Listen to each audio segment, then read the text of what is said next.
Good morning students. Last का जो हमारा वीडियो था वो था बेटा जेनेटिक के कुछ बेसिक किया था हमने कि बेसिक ऑफ जेनेटिक्स। आज का जो हमारा वीडियो है वो बेसिक हमने क्यों किया, वो बेसिक हमने किया ताकि हम जेनेटिक डिसऑर्डर को अच्छे से समझ सकें।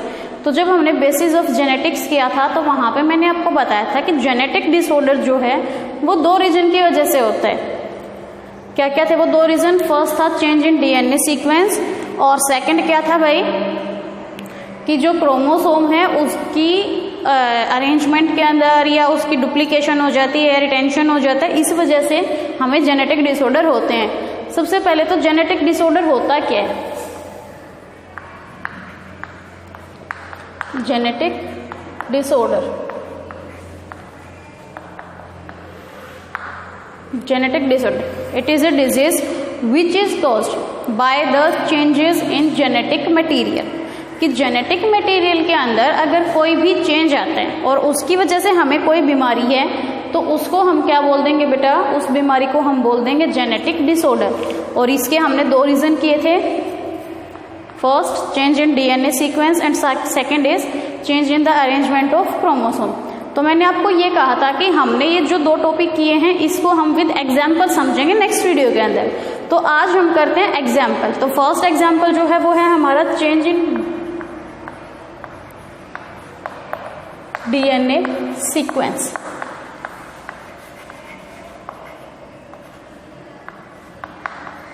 कि किस टाइप से डीएनए के सीक्वेंस के अंदर कोई चेंज आता है और जिसकी वजह से हमें कोई भी बीमारी हो जाती है, डिसऑर्डर। तो इसका जो एग्जाम्पल है वो हमने लिया है सिकल सेल एनीमिया। सुना तो आप सभी ने होगा, सिकल सेल एनीमिया। अब एनीमिया तो हमने सुना है ना? एनीमिया मीन्स कि जो ब्लड है उसकी ब्लड के अंदर हीमोग्लोबिन कम हो जाता है हमारा, उसको हम क्या बोल देते हैं? एनीमिया। अब सिकल सेल एनीमिया क्या होता है ये देखिए। सिकल सेल एनीमिया का मतलब क्या है कि जो हमारी आरबीसीज होती हैं, क्या है? आरबीसीज। सिकल सेल एनीमिया के अंदर आपकी जो आरबीसी है उसकी शेप चेंज हो जाती है बेटा, ठीक है? क्या होता है सिकल सेल एनीमिया के अंदर? आरबीसी जो है उसकी शेप चेंज हो जाएगी। और वो शेप चेंज किसके अंदर होगी? वो शेप चेंज हो जाएगी उसकी सिकल शेप के अंदर। जो स्फेरिकल शेप के आरबीसीज होते हैं वो किस शेप में चेंज हो जाएंगे बेटा? सिकल शेप में चेंज हो जाएंगे वो। इस वजह से हमने इस सेल का नाम, बीमारी का नाम क्या दिया बेटा? Sickle cell anaemia. देखिए what is sickle cell anaemia. ये तो हमने बताया कि उसके सिम्टम्स क्या होंगे कि सिकल सेल एनीमिया के अंदर हमारी जो आरबीसी है उसकी शेप चेंज हो जाएगी सिकल शेप के अंदर, जिससे क्या है जो सिकल शेप्ड सेल होती हैं वो प्रीमैच्योरली डेड हो जाती हैं। क्या होगा? सिकल सेल आरबीसी जो होंगी वो प्रीमैच्योर स्टेज पे ही क्या हो जाएंगी भाई? डेड। तो मीन्स हमारे अंदर जो आरबीसी की कंसंट्रेशन है ब्लड के अंदर वो कम होगी। अब ब्लड के अंदर अगर आरबीसी की कंसंट्रेशन कम है तो आपको पता है आरबीसी के अंदर ही क्या होता है? हीमोग्लोबिन, क्योंकि आरबीसी का रेड कलर हीमोग्लोबिन की वजह से ही होता है। तो अगर हीमोग्लोबिन की डेफिशिएंसी है बॉडी के अंदर then it leads to anaemia. तो ये तो हो गया हमारे पास उसका सिम्टम्स। उसके बाद आता है बेटा ये लिखिए आप लोग कि एनीमिया। एनीमिया में आरबीसी की शेप है वो सिकल शेप हो जाती है और जो सिकल शेप्ड आरबीसीज हैं वो क्या होंगे? वो प्रीमैच्योरली डेड हो जाएंगे। और प्रीमैच्योरली डेड होने की वजह से क्या होगा? It leads to anaemia. उसके बाद आता है कि जो ये शेल हैं, हमारी जो शेल हैं आरबीसी की, वो सिकल शेप होती क्यों है वो रीजन देखते हैं हम। ये कीजिए आप,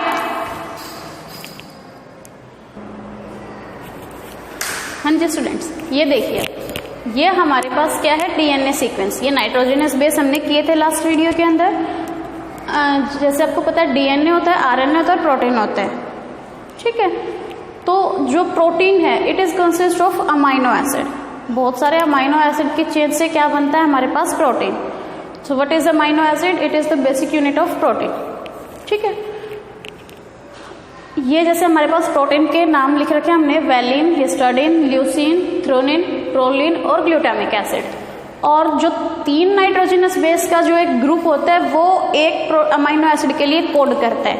मतलब वैलिन जो है उसका कोड क्या है? CAG, साइटोसिन, एडेनिन और ग्वानिन। ये मीनिंग तो मैं आपको बता ही चुकी हूँ। हिस्टाडीन के लिए क्या है, ग्वानिन, साइटोसिन, ग्वानिन। ल्यूसीन के लिए ग्वानिन, एडेनिन, साइटोसिन। थ्रेनिन के लिए थायमिन, ग्वानिन, एडेनिन। प्रोलिन के लिए guanine, guanine, adenine. And glutamic acid के लिए साइटोसिन, थायमिन और साइटोसिन।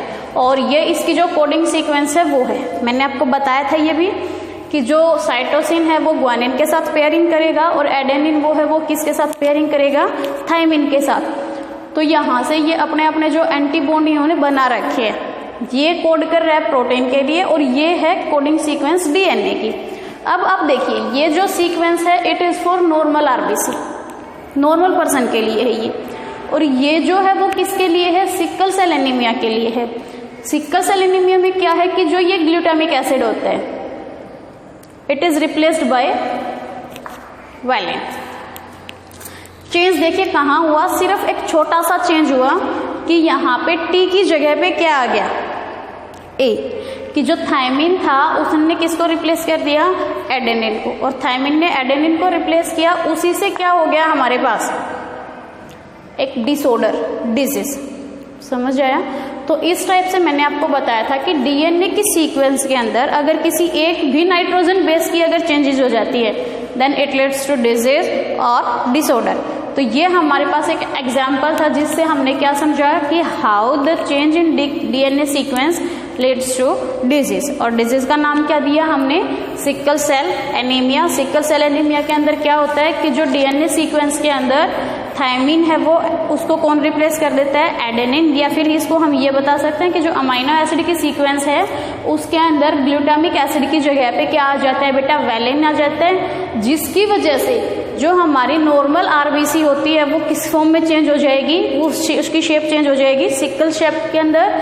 और जो सिकल सेल शेप होती है वो इजीली क्या होती है, प्रीमैच्योरली डेड हो जाएंगी, जिसकी वजह से क्या होगा, हमें एनीमिया हो जाएगा। और एनीमिया ही अगर हमें आरबीसी ही नहीं होंगी, ठीक है, तो आरबीसी आपको पता है आरबीसी के अंदर क्या होता है बेटा, आरबीसी के अंदर होता है हीमोग्लोबिन।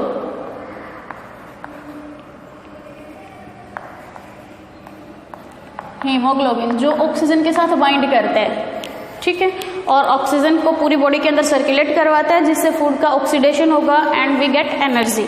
तो अगर हमारी बॉडी के अंदर आरबीसी ही नहीं बचेंगी, एनीमिया हो जाएगा हमें, तो ऑक्सीजन की जो बाइंडिंग कैपेसिटी है हीमोग्लोबिन के साथ वो भी कम हो जाएगी और हमें जो हमारी शेल्स है, फूड है वगैरह है, वो ग्लूकोज ऑक्सीडाइज नहीं हो पाएगा और हमें एनर्जी नहीं मिलेगी। अब हमें एनर्जी ही नहीं मिल रही है तो हम कोई भी काम जल्दी से नहीं कर पाएंगे, हमें वीकनेस फील होगी बहुत ज़्यादा और उसके बाद हम धीरे धीरे अपने आप को इतना बीमार महसूस करने लगेंगे कि हम कुछ भी काम जल्दी से कर ही नहीं पाएंगे।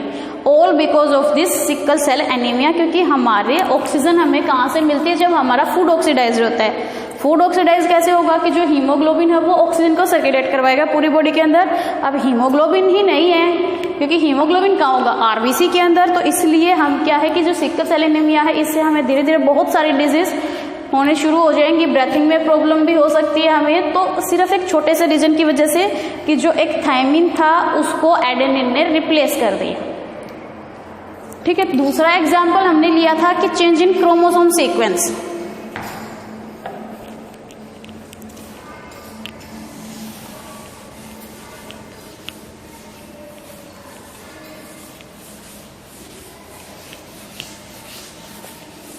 एक बार इसे देखिए आप लोग, आरबीसी थे हमारे पास, ठीक है। आरबीसी के अंदर क्या होता है, हीमोग्लोबिन।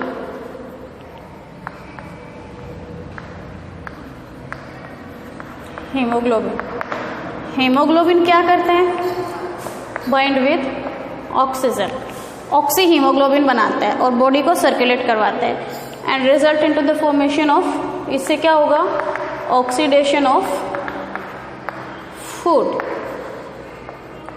फूड का अगर ऑक्सीडेशन होगा देन वी विल गेट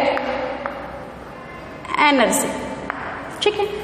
हमें खाने से एनर्जी नहीं मिलती है, एनर्जी हमें कब मिलेगी, जब वो फूड ऑक्सीडाइज्ड होते हैं। और ऑक्सीडाइज्ड किसकी हेल्प से होगा, ऑक्सीडेशन की हेल्प से।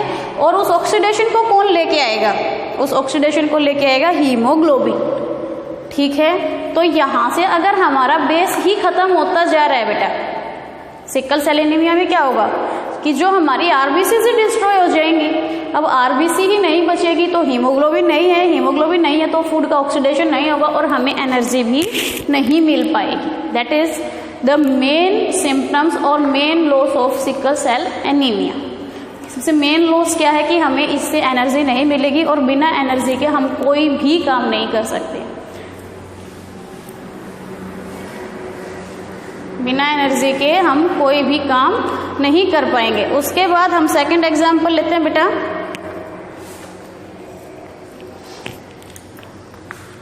क्रोमोसोम की वजह से जो हमें डिसऑर्डर होता है उसका एग्जांपल हमने ले लिया डाउन सिंड्रोम। क्या एग्जांपल ले लिया भाई हमने? Down syndrome. सिंड्रोम क्या होते हैं? What is syndrome? सिंड्रोम का मतलब ये होता है कि एक ग्रुप ऑफ डिजीज या एक ग्रुप ऑफ सिम्टम्स। जैसे आपने एड्स की फुल फॉर्म पढ़ी होगी, सुनी भी होगी, एक्वायर्ड इम्यून डेफिशिएंसी सिंड्रोम। क्या फुल फॉर्म होती है इसकी? एक्वायर्ड इम्यून डेफिशिएंसी सिंड्रोम, कि हमारा जो इम्यून सिस्टम है वो वीक हो जाएगा। अब इम्यून सिस्टम ही वीक हो गया तो कोई एक बीमारी तो होगी नहीं उससे, क्योंकि इम्यून सिस्टम है वो हमें बहुत सारी बीमारियों से बचाते हैं। ठीक है, अब इम्यून सिस्टम हमारा कमजोर हो गया तो उससे बहुत सारी डिजीज के सिम्टम्स हमें दिखेंगे। इसलिए हमने यहाँ पे क्या वर्ड यूज किया है बेटा? सिंड्रोम। सेम यहाँ पे रहेगा कि हम क्या वर्ड यूज कर रहे हैं? सिंड्रोम। मतलब यहाँ पे हमें कोई एक डिजीज नहीं है, बहुत सारे सिम्टम्स दिखेंगे हमें उस डिजीज के लिए। तो डाउन सिंड्रोम क्या होता है? मैंने आपको बताया था कि ह्यूमन बीइंग के अंदर 23 पेयर्स ऑफ क्रोमोसोम होते हैं। ठीक है भाई, बताई थी ये बात आपको कि ह्यूमन बीइंग के अंदर क्या होता है? 23 पेयर्स ऑफ क्रोमोसोम। ऐसे नंबर लिखे होते हैं 1 2 3 4 5 इस टाइप से। तो जब रेप्लिकेशन होता है क्रोमोसोम का, ठीक है, मैंने आपको बताया था कि जैसे माइटोसिस होगा, उसके बाद फिर जो क्रोमोसोम है वो बेबी के अंदर ट्रांसफर होते हैं, एटसेट्रा एटसेट्रा। तो जब रेप्लिकेशन का मतलब यही होता है कि उसके मतलब ज्यादा बन जाते हैं, मल्टीप्लीकेशन हो जाता है उसका। तो उस टाइम पे क्या होता है? जो 21st नंबर पे क्रोमोसोम है, 21st क्रोमोसोम, उसकी एक कंप्लीट कॉपी हो जाती है। मीन्स 21st जो क्रोमोसोम है वो डबल हो जाएंगे, एक कंप्लीट कॉपी बन जाएगी। कौन से क्रोमोसोम की? 21st क्रोमोसोम के। मतलब यहाँ पे हमारे पास क्रोमोसोम हो गए एक्स्ट्रा। इसकी वजह से क्या होगी? फिर हमें डिजीज के जो सिम्टम्स हैं वो अपीयर होने शुरू हो जाते हैं। That is called Turner syndrome. तो टर्नर सिंड्रोम किस वजह से हुआ हमें? कि जब 21st पोजीशन पे जो क्रोमोसोम है उसका क्या होगा? उसकी एक कॉपी ऐड हो जाएगी ड्यूरिंग रेप्लिकेशन, और दैट प्रोसेस या that disease is called down syndrome disease. उसके बाद है कि इस डाउन सिंड्रोम के सिम्टम्स क्या होंगे? कि इसके अंदर जो बेबी प्रोड्यूस होगा या जो बेबी होगा उसका फेस जो है वो बिल्कुल फ्लैट होगा, जो पाम है वो स्मॉल साइज की होंगी, नेक भी थोड़ी सी छोटी होगी, ज्यादा ग्रोथ भी नहीं कर पाएगा वो। तो इस टाइप के जो हमें सिम्टम, मतलब जो नॉर्मल बेबी है उससे एबनॉर्मल से हमें उसके सिम्टम्स दिखाई देंगे। वो किस वजह से? क्योंकि जो 21st पोजीशन पे हमारा क्रोमोसोम पेयर है, इट गेट डुप्लीकेट। तो ये दोनों एग्जाम्पल थे आपके जेनेटिक डिसऑर्डर के। फर्स्ट एग्जाम्पल था सिकल सेल एनीमिया का due to change in DNA sequence, and second example Down syndrome due to replication और deletion of Down syndrome. Next video में हम करेंगे बेटा malnutrition of immune system and some important terms related to this chapter. Thank you so much.